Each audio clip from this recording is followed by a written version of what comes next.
Halo gengs, welcome back. Hari ini saya mau sharing-sharing tentang bagaimana saya mendapatkan paid pertama dan langkah-langkah apa sih yang saya lakukan untuk akhirnya bisa belajar bicara di depan umum. So, tetap nonton video ini.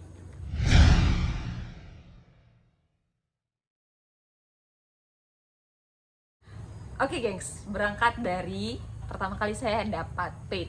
Nah, jadi untuk mendapatkan paid atau bisa closing produk ruang guru ke satu siswa itu lumayan butuh effort gitu. Nah, waktu saya awal-awal kan belum terlalu paham nih gitu apa sih yang harus dilakukan ya meskipun sudah di training. Nah kan kalau di training itu beda sama yang kalau kita sudah praktik langsung ke siswanya. Nah akhirnya saya saat itu belajar ke keluarga dulu itu gengs. Jadi waktu itu kebetulan waktu itu ruang guru lagi kerjasama sama merek HP apa gitu saya lupa. Terus jadi kalau siswa misalnya berlangganan itu dia akan dapat HP. Nah jadi itu kayak tameng saya nih, oh ada HP nih yang bisa di kayak dipromosikan, bukan dipromosikan, kayak ada hadiah yang bisa nih kita tukarkan dengan si ruang guru ini gitu kalau misalnya siswa mau berlangganan. Jadi waktu itu saya hubungi salah satu keluarga saya, sepupu sih, dia masih SMA. Terus saya bilang, saya tanyakan gimana belajar sekarang gitu-gitu. Terus ya pada intinya masuk ke penjualan gitu. Saya bilang, oh ini ruang guru tahu tidak? Tahu katanya. Terus akhirnya saya ceritakan, oh kalau misalnya begini berlangganan ruang guru akan dapat HP loh gitu.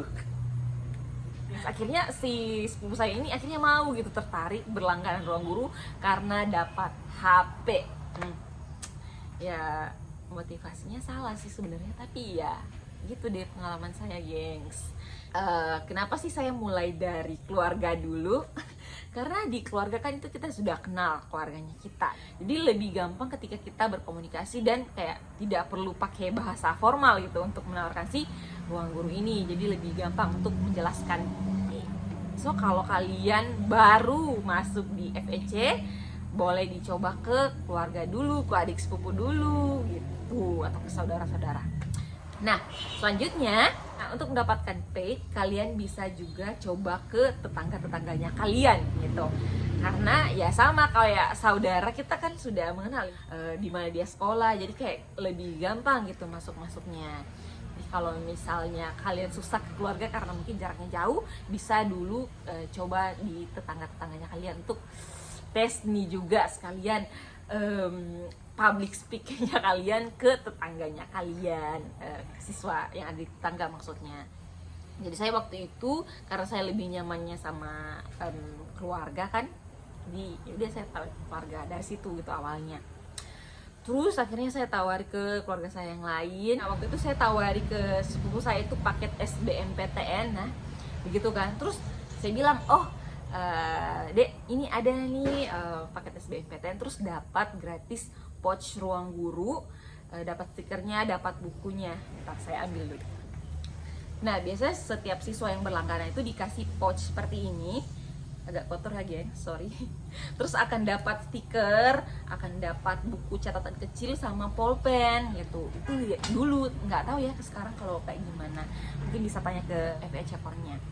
Nah jadi setiap orang yang akan berlangganan ada nih hadiah yang kita tawarkan juga. Jadi mereka bukan hanya dapat si ruang gurunya, si les online-nya itu, tapi mereka dapat juga hadiah dari kita. Jadi kalian bisa manfaatkan nih hadiah-hadiah yang ada dari ruang guru, yang pouch itu, atau dari sponsor-sponsor. Nah saya banyak dapat siswa juga karena memang sponsor-sponsor itu gitu.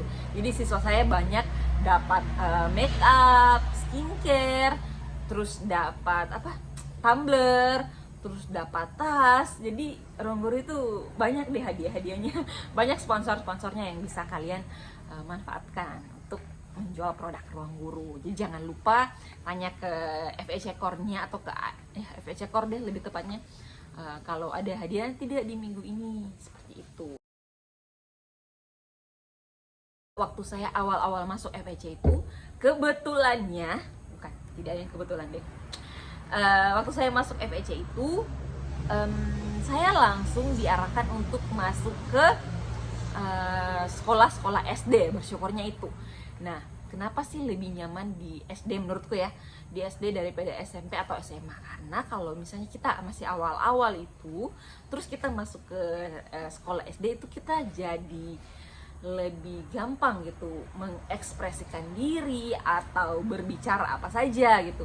Bukan berarti karena anak SD tidak paham apa yang kita bicarakan gitu, tapi kayak apa ya, kayak pressure-nya ya kalau saya merasa kayak takut salah kalau misalnya di depan anak SMA atau SMP gitu. Tapi kalau ke anak SD kayak lebih rileks saja gitu. Saya anggap itu kayak lagi di taman bermain bersama anak-anak, dan saya menanyakan apa yang mereka rasakan selama belajar gitu, apa kendalanya mereka.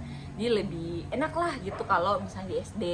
Nah, jadi saranku kalau misalnya kalian baru di FEC, coba diminta ke FEC core-nya kalian, bilang oh kak, saya pengen coba di SD deh gitu, supaya di situ titik awal kalian akan belajar untuk public speaking.